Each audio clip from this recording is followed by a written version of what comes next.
do mercado. Quero aproveitar, senhor presidente, os 6 minutos que me restam. Eu não posso deixar de aqui também destacar que, mais uma vez, é necessário denunciar a ação agressiva do governo dos Estados Unidos da América contra a República Bolivariana da Venezuela. Desta vez, trata-se das sanções anunciadas no último dia 24 de maio pela secretária de Estado Hillary Clinton contra a Companhia Venezuelana Estatal de Petróleo, a PDVSA, e mais 6 outras companhias petroleiras ao redor do mundo.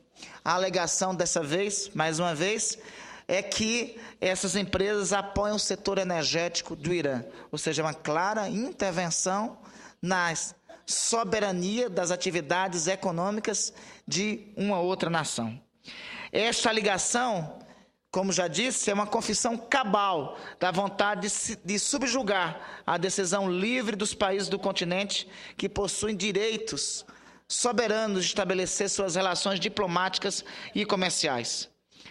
As sanções anunciadas, proibição de assinatura de contratos com a administração estadunidense e a proibição de financiamentos para operações de exportação e importação, não esconde a intenção de golpear o governo venezuelano, que tem na PDVSA sua mola propulsora e que tem estabelecido profundas relações comerciais com o governo brasileiro.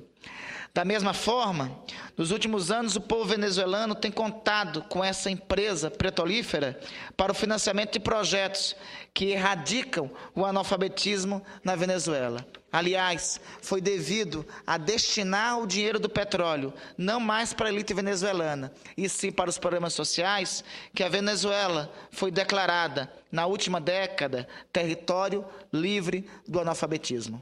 A ataque à PDVSA nada mais é do que uma tentativa de inviabilizar projetos sociais anunciados com o Plano Nacional de Habitação, que pretende e que conseguirá zerar o déficit habitacional da Venezuela. É claramente uma intervenção no sentido de desestabilizar, às vésperas de um novo processo eleitoral, o governo e o processo que está em curso na República Bolivariana da Venezuela.